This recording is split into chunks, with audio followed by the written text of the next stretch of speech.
Who that nation? How you doing? Come on in. Take a seat. Sit back. Relax. Put your feet up. Grab a drink and let's talk Saints football. Y'all know what time it is. Time to keep it real. Let's go. Family, family, family. The doors are now open. So come on in. What's going on, family? It's your boy Dolph Jackson. This is Come On In Saints, baby. That's right. Come on in, Saints, baby. Like I said, we're gradually moving everything over to the Come On In Sports Network. Who that? The Keep It Real Who That Sports podcast is now. Come on in, Saints. I'm your host, Dolph Jackson. Thank you all for being here, family. And today, listen, we go talk Saints football. Saints pick up fifth-year option on defensive tackle Brian Bresee. We're going to go to Saints Wire USA and our brother Bob Rose. We're going to go to SI Saints, and we're going to take a way too early look at the projected starting lineup for the New Orleans Saints in 2026. Also, the Saints have a visit scheduled with Ohio State wide receiver Cornell Tate. We'll go to Louisiana.net and our brother Ross Jackson for that information. Well, family, without any further ado, the doors are now open, so come on in. Yes, sir. King Julius 32318. How you doing? Come on in. Thank you for being here. Welcome to the show, my brother. Hit that like button, subscribe, join the family. All right, family. Who else is in the building? Let's see. He's in the building. Uncle Jerry's in the building. Jerry, how you doing? Come on in. I saw Mikey was in the building earlier too. Hurricane Mike was in the building. Trey, big bro. Trey, how you doing? Come on in. Trey is in the building today. Who else is in? There he is. Stand back. There's a hurricane coming through. Hurricane Mike, my little bro, is in the building. Mike, how you doing? Come on in. All right, family. Who else is in the building? Family will be coming in as we get the show going. Listen, once we go through everything, I'm going to put the link in the chat. Come on, chat it up with your boy Dolph. Listen, we're 2 weeks away from the NFL draft. Coach, our New Orleans Saints hold the number 8 pick in this year's draft. Mock drafts have been all over the place. Wide receiver, defensive end, cornerback. Where would the New Orleans Saints strike in 2 weeks with the number 8 pick? Will they trade up to go get their guy? Who could be that guy? Could it be Jeremiah Love? Could it be Caleb Downs? Could it be Reuben Banks? Or someone we're not even thinking about? We shall all find out in 2 weeks. All right, who else is just coming on in? Mike said we in here. Well, yes, sir. All right, family, without further ado, let's go to Saints Wire USA. Our brother Bob Rose, as the New Orleans Saints have picked up the fifth-year option on defensive tackle Brian Bresee. Makes a lot of sense, family. I know there were those that saying it didn't make sense, that they probably just let him play out this year and not pick up his fifth-year option. Listen, Brian Bresee, for many, had a down season last year because his sack total dipped to just 2.5 sacks. But through his first 3 years, he has flashed. He has made game-winning plays. Think about on special teams. A lot of times we overlook that. Two blocked field goals. He's blocked field goals. He's come up again. Right now, he's at, I believe, for his career in just 3 years, he has 7.5, 6. Right now, he's at 15, 16 sacks for his career so far. So, Brian Bresee gets his fifth-year option picked up by the Saints. Look for them as the season goes on, or possibly before the season, to try to work out a long-term deal. Listen, we want to see more from Brian Bresee, but not just Brian Bresee. We need to see more from that entire defensive front, the entire D-tackle interior of the Saints defensive line. Last year, down the stretch, the Saints defense improved. There's no line. But one area they still need work on is in that run game. Got to show up that run defense. Brian Bresee will be back. Picked up for fifth year option. Picked up. Look for him and the Saints to try to work out a long term deal. And listen, all he has to do is go out there and ball this season, man. And he not only will have the Saints knocking, but he'll have the other 31 teams around the NFL knocking also. But let's see what our brother Bob Rose wrote about Brian Bresee and the Saints picking up his fifth year option. Defensive lineman Brian Bresee is having his fifth year contract option picked up by the New Orleans Saints. This was first reported by Nick Underhill of New Orleans Football on Thursday morning. The option year means that Bresee will be under contract with the Saints through the 2027 season. Bresee, just 24, played collegiately with Clemson and was taken in the first round of the 2023 NFL Draft with the 29th overall selection. The defensive tackle has played in 49 of a possible 51 regular season games over his 3-year career, playing 1,916 total defensive snaps. Best ability is what? Availability. Brian Bresee has missed only 2 games in his career, 49 out of 51. He has been present just about each and every single Sunday, and he has been productive. Now, his sack total went down last year in 2025, but his play against the run significantly improved. Still has room to grow in that area, but you saw growth. That's what you see in this young man. You see growth. But a lot of us want to be down on him because his sack total went down. You got to look at the total scope of football and just don't fall in love with the eye candy, which is sacks. In 2025, Bresee played 69%, 668 of the team's defensive snaps over 15 games. He had 2.5 sacks and 5 tackles for loss among his career best 37 total stops. Now, sacks went down to what? 2.5. But what improved? His total stops, career best 37 stops. He also recorded 13 quarterback pressures. He got only 2.5 sacks, but he was pressuring the quarterback. He was forcing the quarterback to step up. That meant who? It's Chase Young, Carl Granderson, Cam Jordan. Brian Bresee had something to do with those sacks also. He also batted down 3 passes and forced a fumble. Over his 3 years with the Saints, Bresee has been the team's most consistent interior lineman. I need to read that again because for some out there who've been whining about Brian Bresee and saying move on for Brian Bresee, I'm going to read this again, and it's facts. Over his 3 years with the Saints, Bresee has been the most consistent interior lineman. Bink is gone. Shepard is here. He's been more consistent than Shepard. Ridgeway, he's been more consistent than him. Anybody you name, Brian Bresee has been more consistent as an interior defensive lineman than them. And he has, I say 16, well, he actually has 14.5 sacks over those 3 seasons with 45 pressures and 19 tackles for loss with 12 passes batted down. Now under contract for at least the next 2 years, Bresee will continue to be one of the young core of a New Orleans defense that ranked 9th overall last season. Production.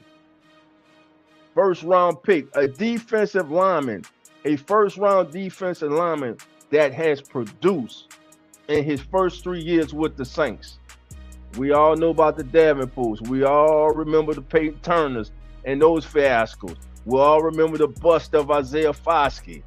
No, Brian Bresee has not been a bust. He has been productive, and he is a young player that is the core of the New Orleans Saints defense moving forward. All right, family. So thank Brother Bob for that. So let me get your thoughts, family. What do you think about Brian Bresee? Are you with the Saints picking up the 5th-year option on Brian Bresee's contract? JT, my brother's in the building. JT, how you doing? Come on in. Thank you for being here, JT. Appreciate you. As always, Tim Dunn is in the building. Tim, how you doing? Come on in. Hopefully Broughton comes back strong. Yes.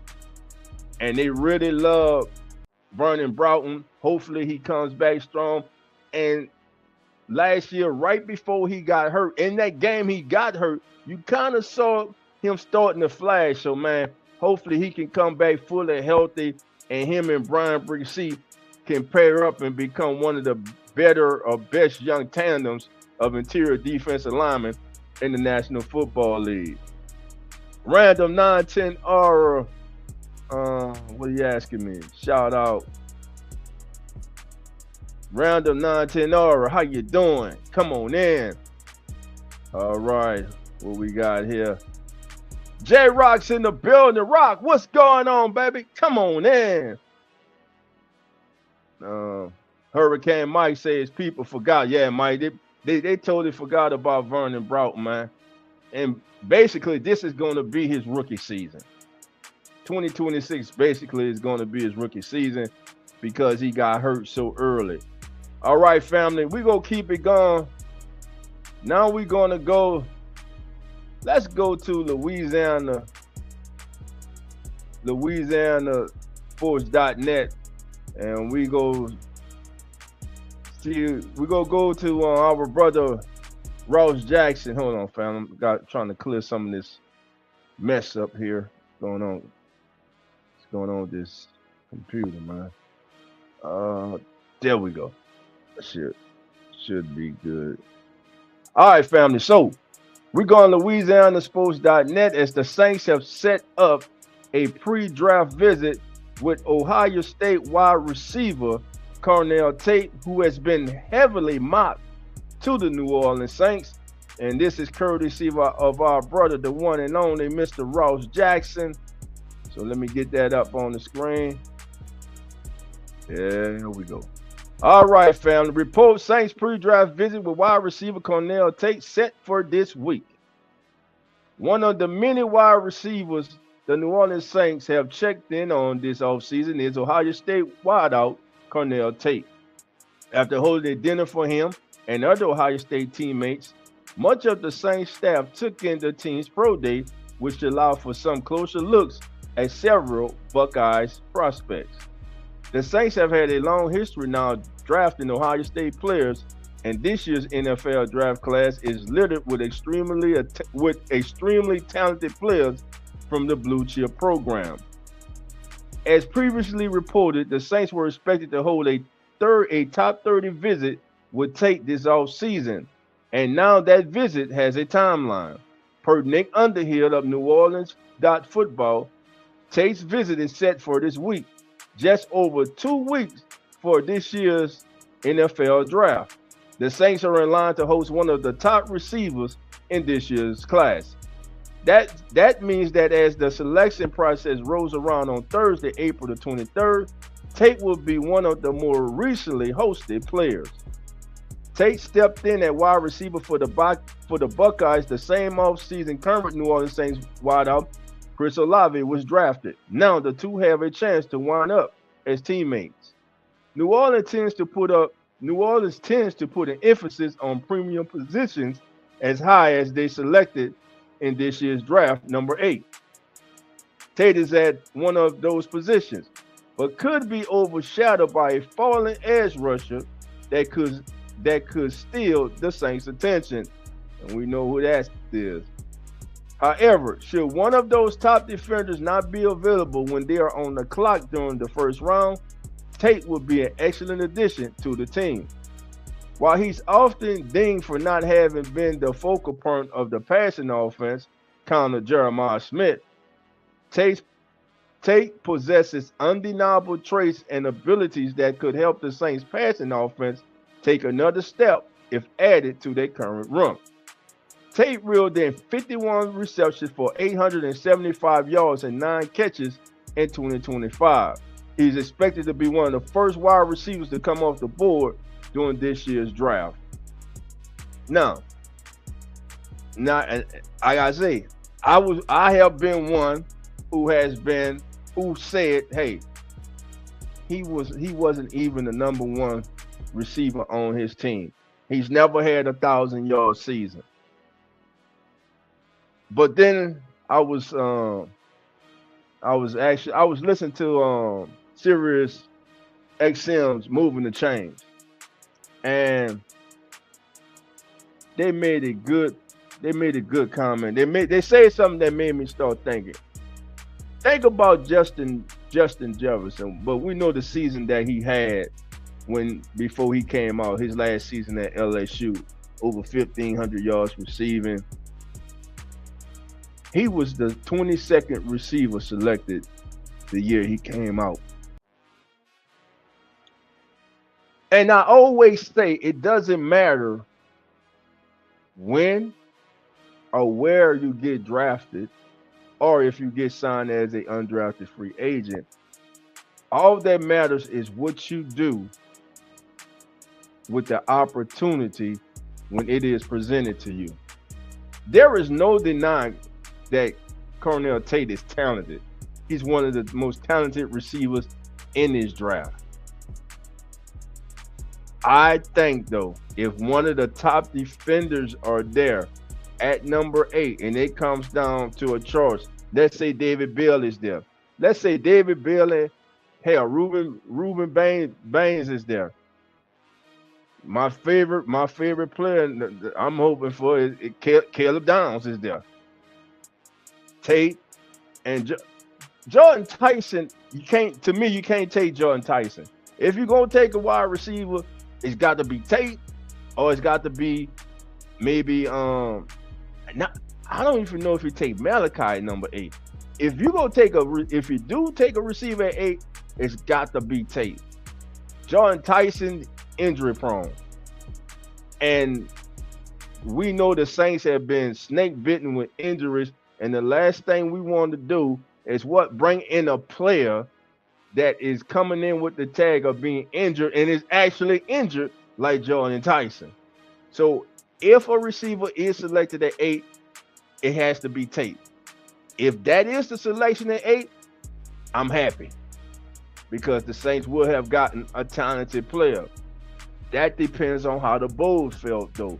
To me, if the Saints select Tate at number 8, that means that 1 or 2, maybe 3 players that they had targeted were no longer available for them. And that's not a slight against Tate. That's just, hey, how team. I don't know how the Saints have their draft board, but I'm just saying, we know teams have players ranked. And if they miss out on a player and Tate is there as a consolation prize, that's a hell of a consolation prize, because the kid can play. And I think he's going to be a very good professional wide receiver in the National Football League. So give me your take, family. What do you think about the possibility of the Saints selecting Cornell Tate? What's going on? What's going on, Zach? My brother's in the building. What up with you, man? All right. Ben Lee, how you doing? Come on in. Ben Lee is in the building. Thank you for being here. Let's see who else is in here. All right, family, give me your thoughts. If Cornell Tate is the selection in 2 weeks, how would you feel about that selection? And let's just say Reuben Baines was on the board and the Saints still go Cornell Tate. How would you feel about that selection? Would you think the Saints made a mistake, or would you be happy because they got a skilled position player? They got arguably the best receiver in this draft to pair with young quarterback Tyler Shuck and bolster that Saints offense. How would you feel? Let me know in the chat.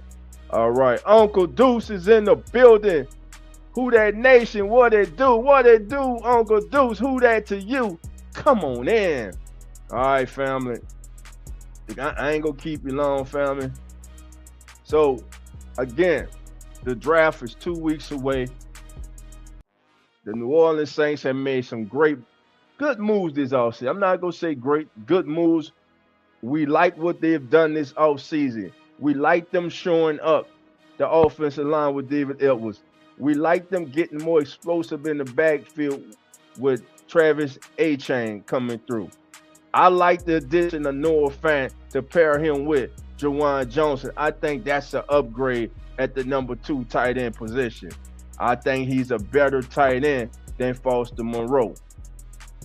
Now, on the defense side of the ball, we lose who? We lose Demario Davis. But what do? They go out and they bring a former Saint back home, baby. Caden Ellis comes back home. Caden Ellis, I don't know if y'all realize, the season Caden Ellis had before he left New Orleans, he was just starting to blossom. He didn't go down. He didn't take a downward spiral in Atlanta. We watched him these last few years. He's still good. He's still in his prime right now. Is he Demario Davis? No, he is not Demario Davis. And we're not saying that he's Demario Davis. But what he is, he's a good football player. He's a smart football player. And he's a talented football player who's going to quarterback that defense each and every single Sunday. Now, the question is, who's going to line up next to him? I know a lot of y'all continue to want to get rid of Pete Werner, but everybody they bring in to compete against Cousin Pete, as I like to call him, somehow Cousin Pete continues to stay on the field and start. And he wasn't the first round pick. Yeah, he was a second round pick, but there's something to be said about smart, good football players. Pete Werner is a smart, good football player. All right, family. Now, we know DeMario's gone. Now, Cam Jordan is still out there. And Cam has been made the other day. Cam made some let me search this up. I got to find this. Cam made some remarks on X, family. And it got me to thinking, is he trying to tell us something? Because he was kind of excited to me when that's how I took it about what he was saying. So let me pull this up for you. All right. Let's go to X. We'll share that.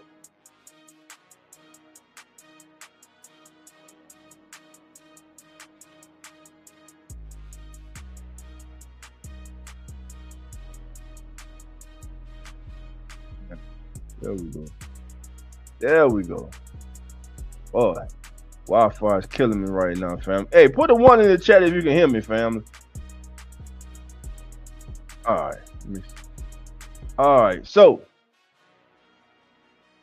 here, Nick Underhill had tweeted about Cornell Tate visiting the Saints, and here's Cam's post. Cam's tweet. Him or Jordan Tyson paired with Olave and Valet. Ooh, black and good would be dangerous in the air. But that's not all. Now, he wasn't finished. Also today, is it too early to dream about the first round? Saints with the 8th pick could get explosive on offense with Tate or Tyson. That'll be exciting. Shuckham will have all the weapons, AK-41, CO, Chris Olave, Jawan, Valet, the new renamed A-Chain, the O-line will be healthy.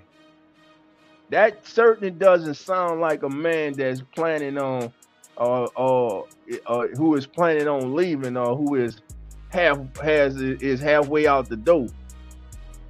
I think Cam's gonna come back, man. Then look, here's another tweet from Cam. Though knowing the Saints, it's about due for a defensive end in the first 3 rounds. It's been 3 years. That's about target time.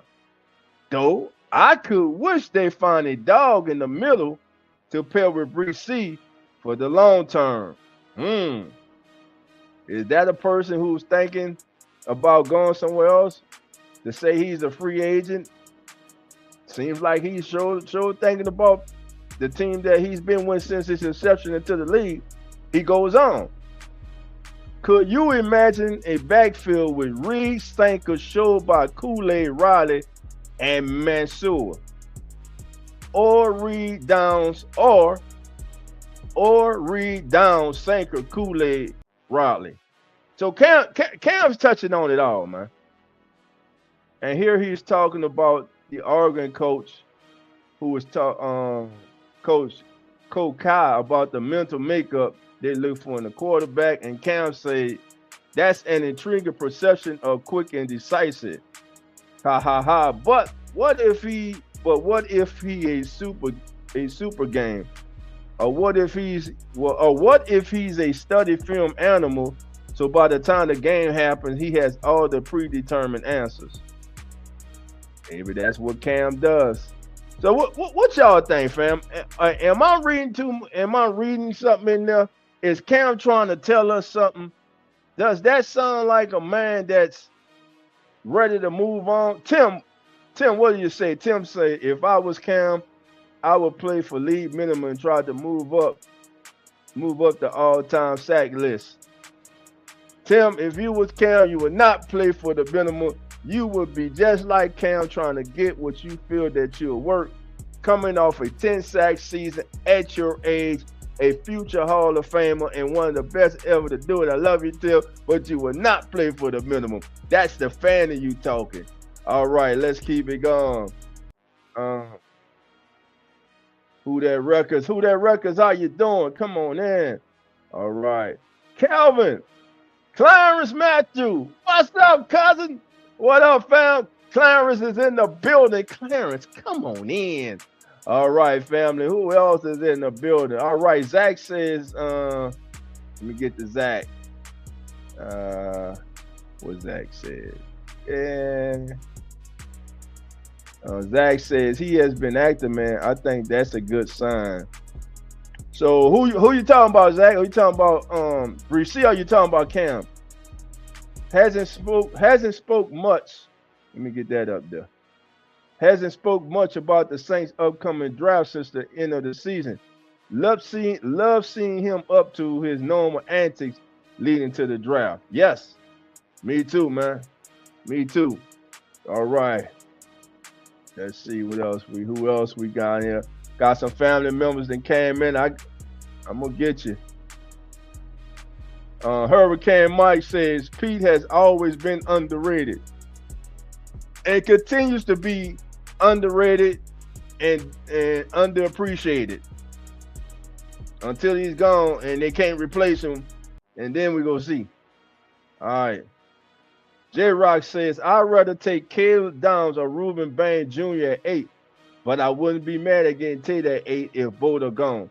Okay. Oh, that's kind of, Rock, that's kind of where I'm at with it. If Baines and Downs are on the board, to me, it has to be one of those guys. Now, if you do surpass Tate, this is a deep wide receiver draft.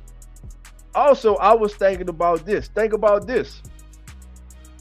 If the Saints do select Cornell Tate at number 8, they're not doubling up in the second round for a wide receiver.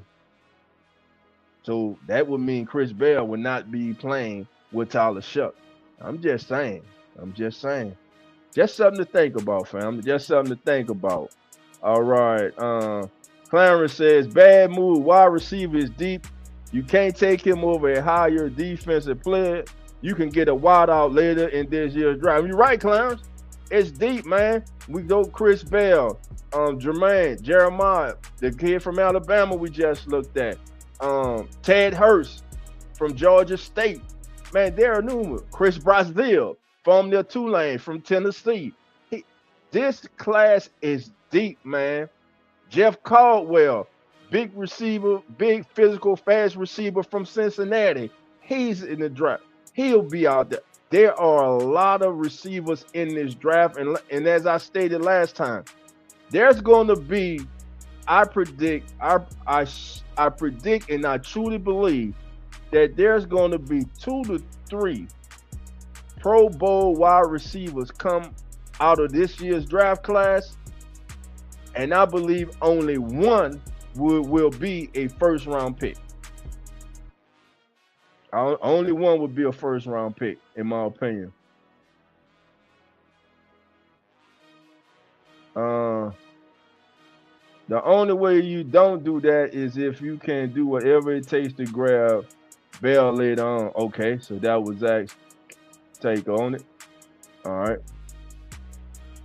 Would love it. Add weapon for a second-year QB. Give him all the ability to keep his confidence growing and build a long-term connection with cool wide receiver. Hey, I won't be mad at it. But the thing is, who's on the clock? Who's on the board? I keep saying the clock. Man, I'm ready for the draft, man. And we will. The Come On In Sports Network will have wall-to-wall coverage of rounds 1, 2, 3, and Saturday too. We're covering the entire NFL draft for you. We will kick off with a pregame show that will be hosted by our brother, host of Come On In Bills, and host of The Wrap, Mr. Lawrence Foster. He will kick off the pregame show, and then the guys, Zach, Nonfiction, Carlos, PJ, TJ, who I'm forgetting, Cowboy, myself, Coach Rock. We all will be in the building, baby. Everybody will be coming in for the NFL draft. 2 weeks away. Can't wait. Gonna be a great night, man. Very excited for that night. Who that record? Invite TJ Jones. Of course I invite my brother. That's if TJ is not hosting his own party. Not hosting his own draft stream. You know? Who that record? He just like, what up, who that, bro? All these wide receivers trash this draft. I got you, brother. Hurricane Mike says, I think Mekhi Lemon is the best receiver, but wouldn't be mad at Tate. I don't know. I think he's the best. I think he's, if not the best, he's one of the best run after catch wide receivers in this draft. He gets that ball in his hands and he becomes something special with the run after catch. Kind of Debo like, in my opinion. I wouldn't be mad, but at 8, again, if they go Malachi Lemon at 8, Mekhi Lemon at 8, man, that means a lot of players that they were targeted would have to been off the board.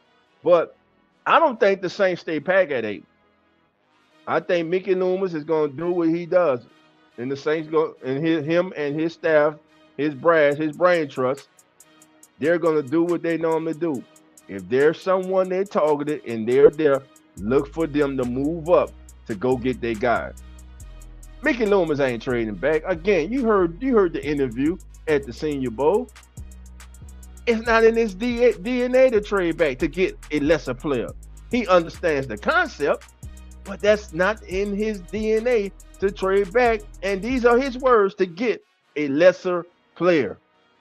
So we'll see.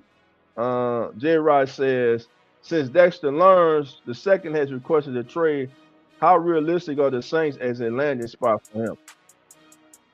Saints should check in. I would definitely check in to see what they're asking. What would it take? Now, Harbaugh said, of course, they want to keep him, but it's not John Harbaugh. He got a problem. It's the management. Don't want to give him his money. Now, Dexter Lawrence is one of the better interior defensive linemen in the National Football League, and I believe Dexter Lawrence is only 28 years old. He's not even 30 yet. So he still has prime years left. All right, let's see.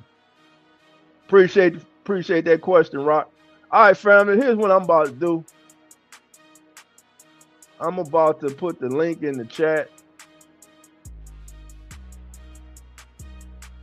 One second. I'm gonna put the link in, and oh, there we go. All right, family. So the link and man, this hotel Wi-Fi, man. All right, there's the link. The link is now in the chat. Hit that link. Come on. Let your boy Dolph know what you're thinking, what you're feeling with this Saints 2026 draft only 2 weeks away. He's in the building. My brother Slim South 504. How you doing? Come on in. Slim's in the building. All right, our brothers checking in.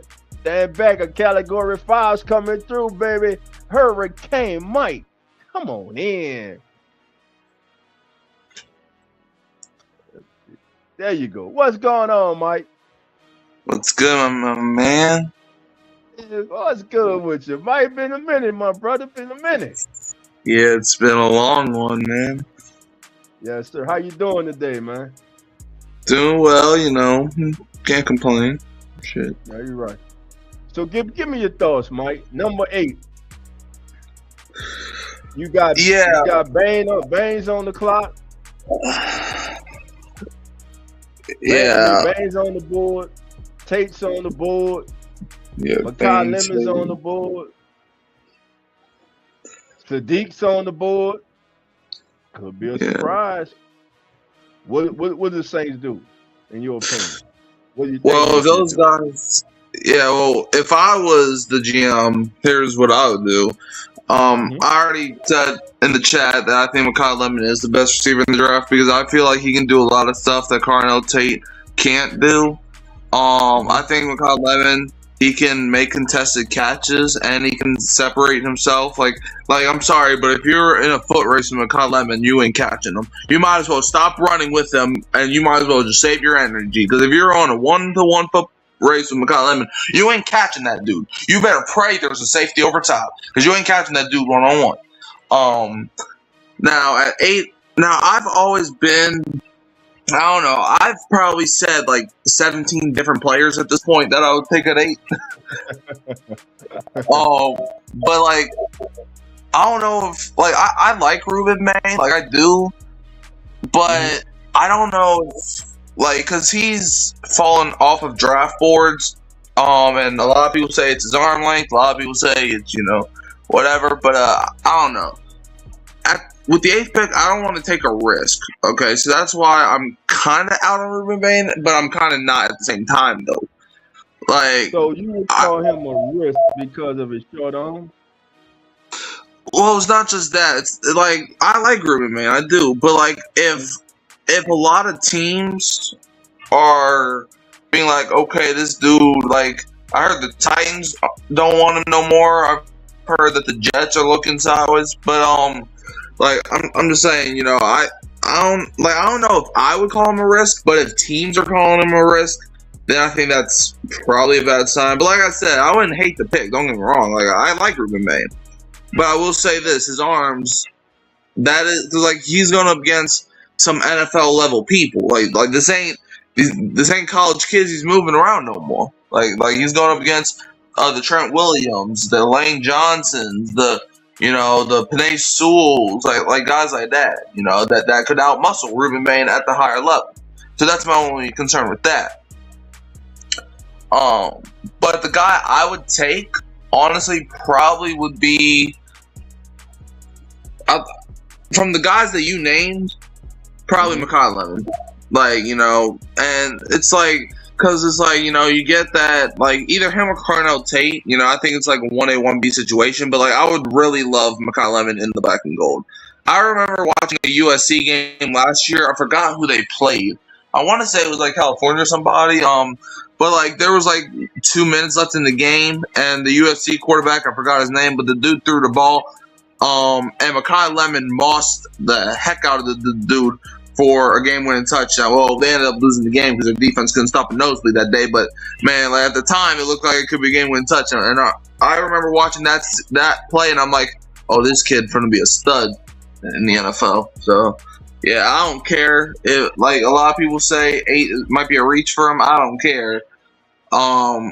If it's the 8th pick, get get a good player at 8. I don't Right. care if his value is in the teens. If he's a good player, and in my opinion, probably gonna be around the top of the board, get him at 8. I don't care. Probably not gonna be a trade down scenario, but like if you trade down and get him, good. If you don't, okay, then take him at 8. Like that's just me on that situation. So, But yeah, all right, Mike. We got Uncle Jerry's checking in. Jerry, how you doing, brother? Come on in. What's up, dog? What's up? How you Jerry. doing? How you doing, brother? Doing pretty good, man. How about you? What up, Mikey? What's good, my J Stir? What's going on? What's going on? Landon, how you doing? Come on in. Yes, sir. No matter what. Come on in, Landon. Yes, sir. We're 2 weeks away, baby. Let's get it. 2 weeks away. Who's your dream pick at 8, Jerry? Well, with the likely the Jeremiah Love talk out of the way, I'm looking at defense right now. I'm looking at Caleb Downs from Ohio State. Okay. I'm looking at Caleb Downs. with DeMario back up with the Jets right now. We need somebody to tag along with Stutzman and Warner and that other linebacker that we got. So I'm looking at Downs at 8. So it definitely, in other words, we gotta go defense at number 8 because after Travis Steiner a month ago, I mean Love is likely out of the picture right now. So I'm looking at going defense at number 8. Yeah, man, everybody's welcome, man. You are welcome, man. Come on in. Let us know about your Chiefs. What's going on in the kingdom, baby? Let us know. How's Patrick's rehab going? Who are the Chiefs looking at? Man, you welcome. Come on in, man. Hey, Oh, y'all, that defense ought to be glad that now they got Kenneth Walker up there that was signed about a month yes. ago. Yeah, they do got Kane on Super Bowl MVP. Because in my mind, I thought Seattle was going to keep him. It's a party tonight, baby. Look who's checking in. J Rock's in the building. Jay, how you doing? Oh, wow. J Rock is here. Oh, wow. What up, dog? What's good? Jay, What's good, Mike? What's What's good, up, Jerry? J Rock? What's up, J Rock? How you doing, man? To the freaking rock. What up? Man, it's been a minute, man. Yes, But I had to go ahead and holler at y'all right quick. If you're asking me where my mindset is as far as the number 8 pick, I agree. I think we had to go impact on defense. Yeah. However, I would prefer Caleb Downs if we could get him. I'm a little concerned because I think, if I'm not mistaken, I think Washington is at 5, right? 7. Right, Washington. Washington right before us. Okay. I know they're ahead of us. I thought they was on. I thought it was in 5 or 6. They're at 7. So now you did say that Mickey Loomis always has a tendency to trade up. He never trades down. Yes. Now, would it be a scenario that you think he may try to jump Washington and try to get Caleb Downs before Washington gets to him? Because remember, Washington waived Marshawn Lattimore. They're going to need some help on that corner spot. Right. I mean, when you think about what the Saints have done over the last decade or more with Mickey Loomis, if there's a player that the Saints have targeted and they know another team's interested, you better believe they're going to go up. They're going to move up to go get him. If there's a player he wants, Mickey Loomis is going to go get him. It's just that simple. Yeah. And if Caleb Downs is the guy they want, and they believe Washington wants him too, it comes down to who offers the best deal to whichever team they're trying to jump in front. With Washington being 7, I think you got to start looking at, hell, you better watch the Giants. The Giants can take Caleb Downs. So to me, you will have to jump somehow. I believe the Giants are 5th, so you will have to jump in front of the Giants, in my opinion, to get Caleb Downs. They might get Love. Never know. Anything can happen. This draft is like the most unpredictable draft of all time. It's like a who's who, man. Mike, we talked about it. It's like a who's who. Yeah. Yeah. So that's my thing there, Rock. And so let me ask y'all this: how would y'all feel about this young man here if he is the Yes. number 8 selection for the New Yes. Orleans Saints? That's if he's available. Yes. If One he if word. he's That's there, if he's available. if he's Yes. there, get him. Mikey said yes. One word. I'll If take he's him over Makai Lemon, to be honest with you. Yes. So YES, all capital letters. you would take. Hold Yeah, on. You big say yeah. hold on. Let me. You got Mike. You made me mess up the whole screen. Hold on. Let me get y'all back up. Man. I got the screen too big. There we go. Good. All right. I see Rock. I don't see everybody else. All right. Everybody's on now. Okay. So you would take. So Mike, you saying you would take. You say you would take Makai Lemon over Mansur Delane? No, Is that what you like, I forgot. I forgot about no. If Delane's there at 8, I'm taking Delane in a heartbeat. Okay. Okay. Like I'm Yeah. talking about and here's why. Like Mansour Delane, like the thing with Delane that I really really love is like the dude played SEC football. Like don't get me wrong, NFL is much different than college. But if there is an NFL like conference in college, it's the SEC. And Mansour Delane allowed no touchdowns That's in the right. SEC. And if Right. you look at our cornerback, like our number one corner is Kool-Aid. Are you confident in that? I'm not. Like Kool-Aid showed some flashes last year, but not okay. He's gonna be locked down for the next 5 years. And Quincy Riley, like he showed some promise his rookie year, but I'm not confident in him being thrusted into a number one or number two role. But Mansour Delane, you draft this kid, and me being an LSU fan, you can call it bias. I don't care. The dude can play some high level ball, and the dude played 1 year in the SEC, and the dude was unstoppable. Like they literally stopped throwing the ball to Delane because the dude kept, the dude literally reminds me of a younger Marshawn Lattimore. Back when he was so feared that nobody threw him the ball no more because Mansour Delane was on that. Like the man allowed 0 touchdowns. Do you know how hard that is to do, especially in the SEC, to not get beat to the end zone one time? And he did that the entire year. So Gotcha. yes, I would take him in a heartbeat. I'm talking about the New Orleans Saints are on the clock. 2 seconds later, pick is in. Mansour Delane. Okay. So Mansur Delane's on the clock, and this gentleman here, and this for everybody in the chat too. Who you going with?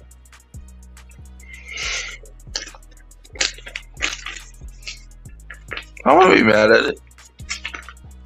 I wouldn't I'm be mad at it either. Because what? Sonny Styles, he But linebacker. I put that up there. So the question is this: which player would which player would be the biggest impact to the Saints on the defensive side of the ball? Sonny Delane. Styles as a linebacker, Delane, right?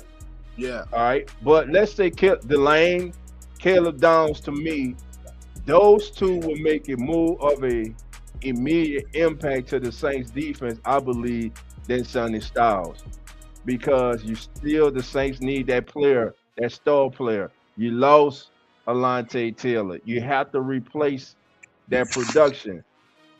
Mansour Delane, you get him, you put him on the outside, you possibly move Quincy Riley to the star role. Hell, Julian Blackman has been re-signed. Quiet as it's kept. Remember, Julian Blackman had a hell of a first game, and he goes home and freak injury, and he's out for the year. But now he's back. He's a candidate for that star role. But I'm just saying, I believe that whichever player the Saints select at number 8, it has to be a player that makes an immediate impact, a player that upgrades whichever side of the ball he's on. But especially, I think they're going defense. I think they're going defense at number 8. I do. Yeah. I just think they're going defense Yeah. at number 8. Yeah, I'm Right, gonna right. send it to Now, y'all. the wild card is it's Sadiq, the tight end from Oregon. I'm telling you, everybody was crying. Wanted Ty Warren last year. You might get your tight end a year later, running a Yeah, 4.3. I'm good on that. You were frowned at that at 8. Like Kenyon Sadiq, like he's a good player, but like tight end, I'm never really a big fan of drafting tight ends in top 10. Like unless they're like a generational guy like Brock Bowers or Tyler Warren. But it's like Kenyon Sadiq, he's good and he's gonna probably go in the first round. But it's like, I think the Saints could fill a bigger need than tight end at this point of the offseason because we signed Noah Fant. And we still got Maliki Matava that we drafted in the 7th round last year that I'm pretty confident in. So I'm like, I'm good. Rock, what's your thoughts on it? Well, I'll tell you what. I was thinking about the whole trade up scenario in my mind, and my thing is with all the moves that you made in regards to free agency, it puts you in a position now that you don't have to trade up if you don't need to. You now can just basically just sit there and get the best player available. There's going to be a lot of quality players at 8 if you play your cards right. So my thing is, if Caleb Downs is gone off the board, Tate is gone, and you still get Ruben Bain, that's cool. And then you brought up Sonny Styles, good pick. Sonny Styles might be a top 10. He might be gone. I'll tell you what. But I'll tell you what. If you can get Harold Perkins in the 3rd, maybe like 2nd or 3rd round, you get Harold Perkins Jr. That would be a very nice consolation prize. Yeah, I could see. And that's a kid who has just been hurt, and people forget because of the injuries and the defense that LA. I don't know what they did after his freshman year. I mean, because that kid's freshman year, man, was one for the ages. Yeah. The way that he played, it was the right scheme. It fit his talents. He was used correctly, and we know afterwards what happened. But that pro day he had, I believe he goes on day 3. I mean, not day 3. I believe he goes in the 3rd round. I'll tell you now, if he's there at the top of the 4th round on day 3. I would hope the Saints pounce on him. I like to see Coach Staley get a chance to work with him. I'll tell you because he can be a player you can play in that star role too, like Rock was saying. Yeah, that pro day that he had, and especially with that 40 that he had, he probably had the fastest 40 among all linebackers at that point. And the way and the way he was going, I'm like, he had a massive jump with his with what he did. I'm thinking he could be late 2nd, early 3rd. If things late 2nd, early 3rd. Okay. Got it. Well, what are you thinking? What do you think? What are your feelings, Mike? What round you think Perkins possibly hears his name called? Day 2 or 3? I think he's a clear day 2 pick, unless something comes out before the draft or teams are not liking his injury history. That's the only way he falls into day 3. But I think he should. His talent level is day 2. I would argue it's day 1, but he's probably not going to day 1 because of the injury history. But I think it's going day 2. Okay, day 2. All right, Jerry, your thoughts? I think I agree with J Rock and Mikey. I think the guy gonna go about at round 2. Instead, round 2. Yeah. Okay. That's real. Yeah, I'm gonna ride with Mike and J Rock on this. Right. But I do have some I want. Of course. Go ahead, Jeff. Yeah. Some was saying they should trade up for this guy or trade up down for that guy. I mean, I thought about it. I did a short video on this a couple of days ago on my channel. I say. It's a possibility the Saints just stay at number 8, depending on who's available. That's just my suggestion. They're always good at staying put when it comes draft time. They didn't make any trades last year. You saw what happened to that draft class. Best in the league. Yep, and we got like an award for it, like what, January or February. And that's with no trade up. So we drafted Tyler Shuck in the second round, and all we had to do was stay put, and we already got our franchise quarterback by doing that. So. Exactly. Zach says the only issue with Blackman is that he has done that every year. Come out balling and get season-ending injury. Yeah. Well, tell him not to do it. Got to stay on the field. That's why I'm not with Jordan Tyson. That's why I don't believe Jordan Tyson is going to be taken in the top 10. Yeah. Because of his injury history. Yeah. Zach says Styles might be the best athlete in the damn draft. He might be. I don't really look at athlete personally. 7. So like you probably gonna look at like Saturday, like that's when the remainder of the draft go big. Uh-huh. But rounds 4, 5, 6, and 7. Yeah, I actually like watching day. Like a lot of people hate day 3 because it's too long, but I actually like watching day 3, man. It's satisfying. Hemisphere says, I'm gonna hate if Loomis trade up. They need their draft picks. I'll be cool if they do what I know Mickey never done. Trade back to get more picks. I'm gonna tell you again, Mickey says he does not value trading back for a lesser player. Now the one thing ain't happening. Now we all could be wrong. He could shock the hell out of us this year and do it. Yeah. Now the one thing I wouldn't be opposed to if Mickey Loomis trades up is if he's in the second round and trades back into back into the first round, and you can get 2 first round talents, two first round talents in that round 1. If he decides to wait and do that, right, I'm all for it. Like what's going on, fam? Come on, man. King now. What's good with you, man? We miss you too, man. Hell, this dude done been. Hey, man, now tell him you've been around. Yeah, just been on the sideline lately. But that's all good. Good to see you now. Dude needs to get back into the game, man. Dude's on the bench too much. Gotta get back in the game, baby, like Mike said, man. Randy's checking in. Oh, it's a reunion tonight, baby. Randy, how you doing? Come on in, Randy's in the building. What's going on, Randy? Who that to you, family? Man, what the shuck is going on here tonight? Man, we shucking it up over here. Get shucked tonight. What's up, man? I'm glad y'all bring it up. Let's talk about our young quarterback. A whirlwind of an offseason becomes a new father. Congratulations once again to him and his wife on that. Luke has embedded himself into the city. Mm-hmm. He's getting a lot of praise. He's getting a lot of pats on the back. My question to you all,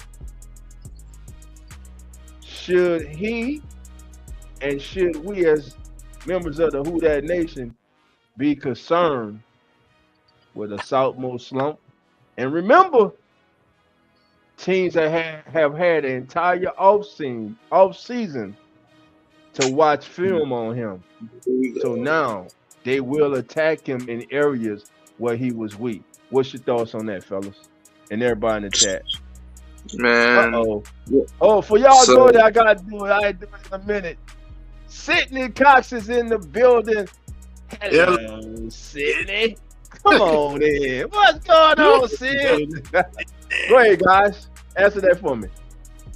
Well, I mean, I think when it comes down to it, here's why first of all, my first thing when it comes to answering this question, I don't think he's going to have a sophomore slump because when you look at Tyler Shuck, the reason that, for example, C.J. Stroud had a sophomore slump, he was not mature. He had that great rookie year, and then he started going on podcasts, calling himself a top 3 quarterback. That's just something that you don't do. But what has Tyler Shuck been doing? He's been humble. He's been saying, and this is what I've seen, I don't see him. Yeah, I mean, yeah, he's gone on podcasts and stuff, but he's not been like promoting himself. Like, yeah, he's saying that we having fun, we have a good team, but he's not like saying, I don't got to go to no practice, man. I'm already the best in the world. Like, he's not doing that. And second of all, when it comes to teams, when they say, well, now they got film on them. They had film on them the entire 8 weeks last year. You're telling me you couldn't game plan for 8 weeks? Now that's your fault. Mike, you know there's an entirely different from an 8-9 game sample size when defensive coordinators have an entire offseason to sit down and dissect your entire game. It is totally different. Dissecting them during the season. It's different, bro. You know what I mean? I know what you mean. My thing is this. All that that's over with. It's about this season here moving forward. We all feel, and the Saints feel, that they have their guy, that he's the next guy to lead us for the next decade. The Saints are showing that belief by investing in him. A-Chain, David Edwards, Noah Fant. They're doing their due diligence in the pre-draft process. Wide receivers, tight ends, offensive linemen, guards.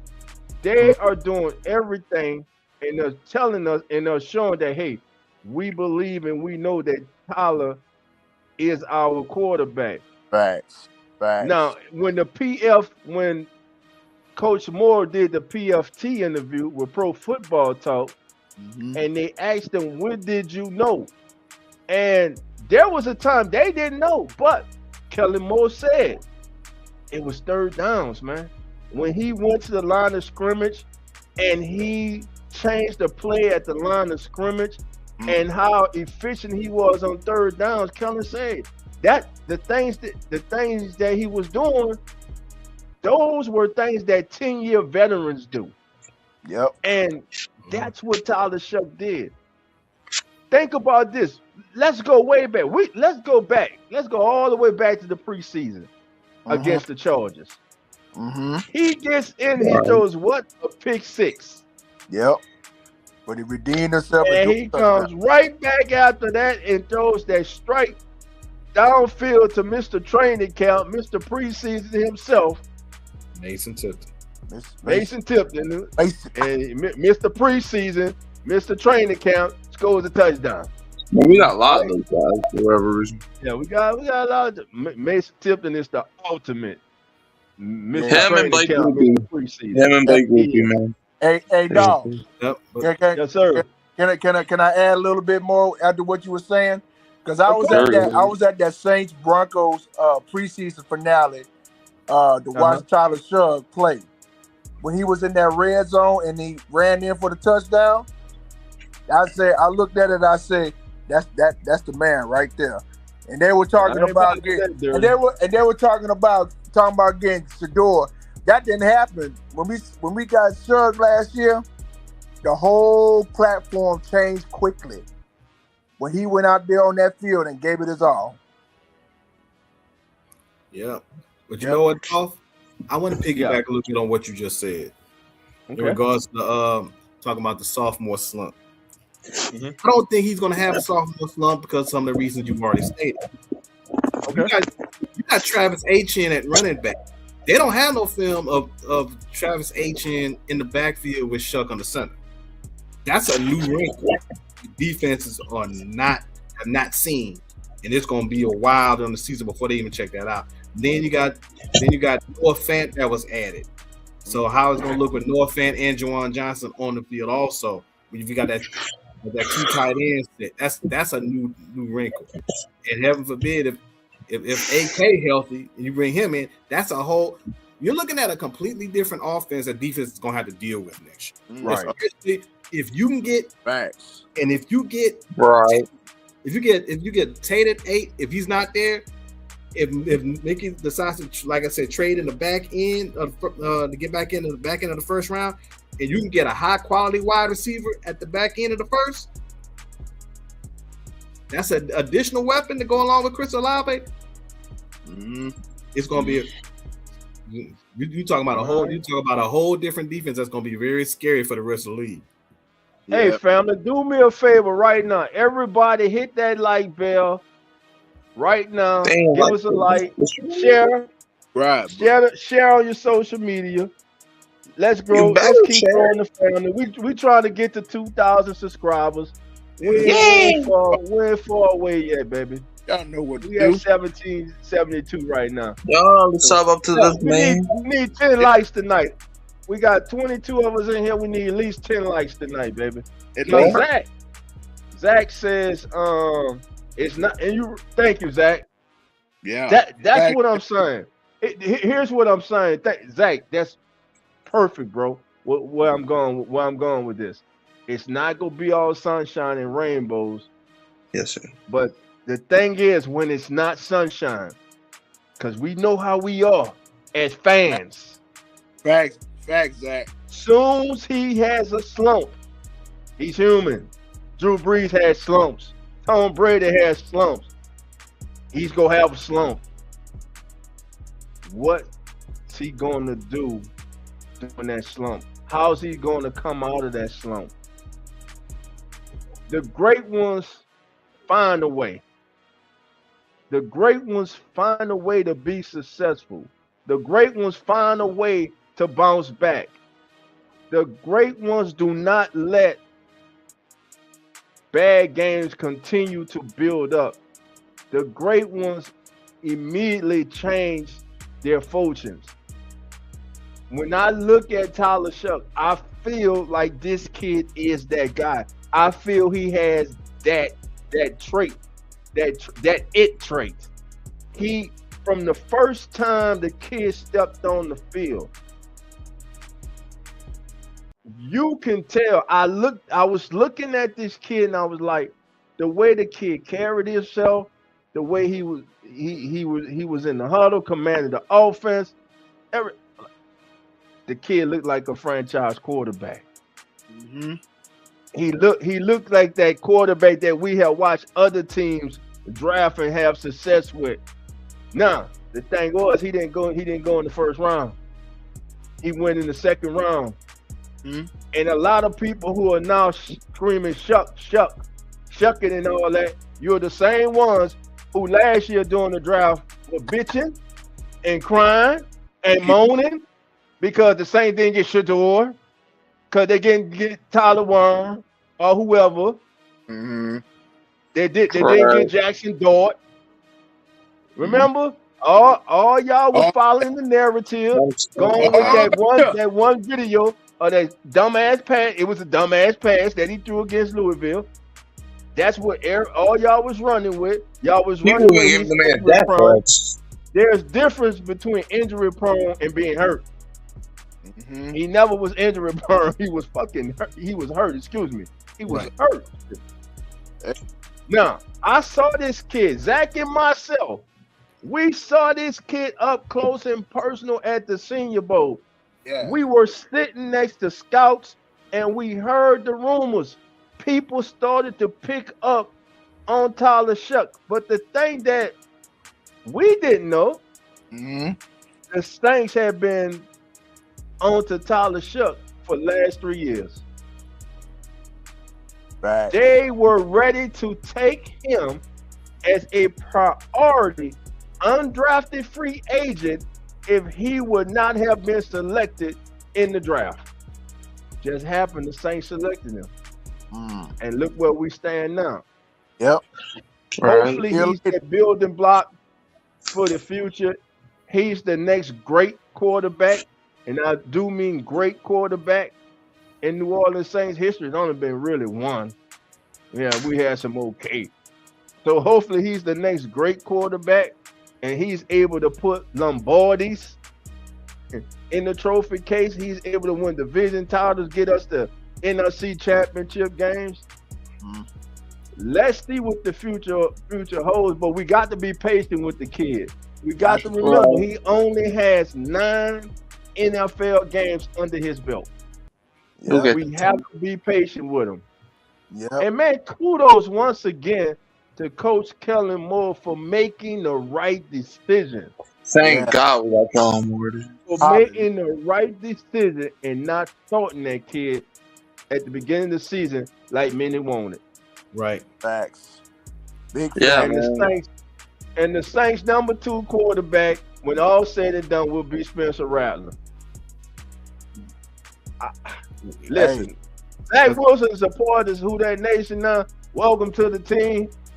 But it's not a signing that I'm excited about. I Right. understand Nobody saw I it. understand what some of those who I highly respect, who cover this team, was saying about him being a veteran, a young veteran who was the number 2 overall pick, who had great expectations thrust upon him, and how he can relay that to Tyler Shuck. If we were going to bring in a veteran, though, I still believe they could have brought in somebody better. But Yeah, I mean, the thing is this, though. Zach Wilson's still a young quarterback. Maybe Kellen Moore is the coach for him that helps turn his career around and helps him to reach and achieve the expectations and the goals that others had for him and he had for himself when he came into the league. With nothing but the best for the kid. But during the season, I don't want to see him. I don't want to see him but in preseason. That's it. I don't want to see him during the regular season. That's it, to take a knee.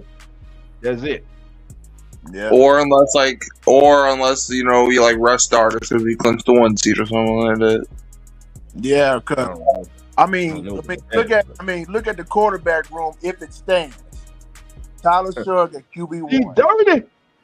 Dirty says Zach just took Jay Hayner's spot. Yeah, That's crazy. he's the third quarterback. He Who is would the you third rather quarterback. have right now, Zach Wilson or Jay Kaner? Be honest, who would you rather have? Zach I would Wilson. say Zach because Yeah, I'd rather have Zach Wilson too. I think we now. upgraded the QB3 spot.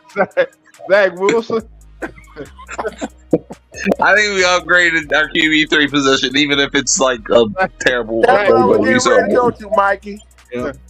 That's Zach what I was Wilson. getting ready to go to. But you know what, dog? I'm gonna drop a couple of names later on in the draft that I think be very interesting. Now, both players out of TCU. You got wide receiver Eric McAllister, who's got a very promising season at TCU. Yeah. And I saw that one game. I think it was against SMU that he had over 200 yards receiving and 3 touchdowns. And he was an absolute stud. And the other one, You think Eric McAllister? yeah, by Eric McAllister. Yeah, and the other by way of Alexandria, Louisiana, Bud Clark. Yeah. If Clark is nice, man. if Oh, yeah, the safety, yes. yes. Yes. He's from I got people in Alexandria, man. He's kind of from my hometown, so I saw Bud Clark, man. I mean, this dude is a stud. The way he played, that when TCU made that run to the national championship game, Right. he was all over the field. He was making plays all over. If Mansour Delane and Caleb Downs are gone, and you're looking for a DB, and that dude's sitting like around maybe mid-third, early fourth, he would be an absolute steal. Right. That'd be a bad steal, J-Rock. There we go. I agree. Right, Jay. Let's check them out right quick. Let me pull up a scouting report on them right quick. While you're doing that, what you were saying and earlier, and Mikey was talking about it. If the quarterback room stays as it stands to get ready for September, you're looking at Shug at QB1, you're looking at Rattler at QB2, and Wilson at QB3. If it stays, that's definitely what that's going to be. yeah, that's the way I see it. There's no denying that. That's definitely how that's going to go. Yeah. Most That's- definitely. Yeah, Jerry. All right, so here's McAllister, TCU 6'4", 194 NFL comparison. Chris Godwin, big board ranked 45th, wide receiver ranked number 8, raw grade 83.8, 87 overall. Projected round 2 or early round 3. and they think he's going to be a very good player. So, scouting report: Eric McAllister. Can y'all see? Can everybody see? Yeah, I can see. All right. Eric McAllister is a large, sleek outside receiver with a classic physical build for the perimeter. He's not a routine contested catch winner, but he brings valuable back shoulder timing, smooth movement, and built-up speed rather than sudden vertical bursts. He shows above average side-to-side stiffness for a big wide receiver and excels after the catch, using vision, contact balance, and lane creativity to generate yak yards. As a route runner, McAllister has a small hitch entering stems, but demonstrates athleticism, foot quickness, and body control that allows him to create separation on in-breaking routes and slant. He shields defenders well, rarely yields on first contact, and can win versus press with physicality and short area quickness. His game is traditional, comeback, slant, go ball concepts with flashes of upside and route polish if developed further. Comes from pretty basic route tree system while he has a reasonable long catch radius and can pluck the ball far from his frame due to long arms and big hands. There are drops on film. Not major concern, but wasn't ridiculously sure-handed in college. So that's a little right there on Eric McAllister. J Rock brought him up. Sure. And yeah, big kid, 6'4". They got him projected as a second round, early third round selection. So you can expect to hear his name called on day 2 of the NFL draft. All right, family, listen. It's been a great show. I want to thank everybody for joining me today. Want to thank Hurricane Mike. Want to thank J Rock. Want to thank Uncle Jerry. Want to thank each and every single person in the chat, baby. Thank you all for joining us for the brand new Come On In Saints. That's right, baby. It is Come On In Saints, Come On In Sports Network, moving everything under the Come On In Sports Network brand, baby. Come On In Saints. I'm your host, Dolph Jackson. I ain't going nowhere, baby. Who that for life? Come On In Sports Network, home to Atlanta Falcons Fandemic, Uneducated Sports Talk, Come On In Bills, The Rap, which will air every Sunday, right before Sunday Night Football. We will recap the day's scores and get you ready for Sunday Night Football. Yeah. Also, I said Atlanta Falcons Fandemic. I say Real Fan Sports. I say Come On In Bills. I say The Rap. And, of course, Come On In Saints. And who I feel like I'm forgetting somebody. Eagles Real Talk with TJ. Say that again? Real Fan Sports, did you mention that? Yeah, I mentioned them, man. And again, thank each and every single one of you, family. Listen, I'll be back next week. I will be doing a live show each and every single week. So I'm back on the weekly live shows, family. And y'all know how we do when we come in this building, baby. Before we get out of here, fellas, what's the words we say? We say love and what? And who that? Who that? Everybody have a good night. We out, fam. Yeah, we back, baby. Keeping it real. Who That Sports Pod? Dolph Jackson, Coach Rock, presented by the Come On In Sports Network.